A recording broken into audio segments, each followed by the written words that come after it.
Well, ready for liftoff. I've got one pulley at the front. Those are hanging off joists which are 8x2, and that's a 2.5 metre span to this post. I put a post on where all the lifting tackle's going, and it's already lifted off the chassis. Anyway, that front one is a strap down to that mounting point. Very tight getting it past these mounting brackets. Watch that if you're lifting it off. Catches on that lip. And then on the back I've got a post running underneath.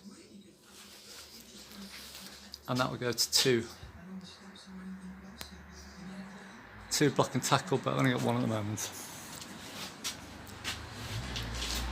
And I've put a bit of extra bracing in there as well.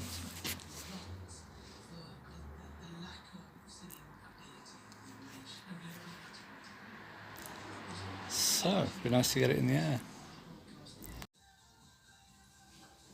Well, I can't wait for the other chain block to come, so I've got a winch there.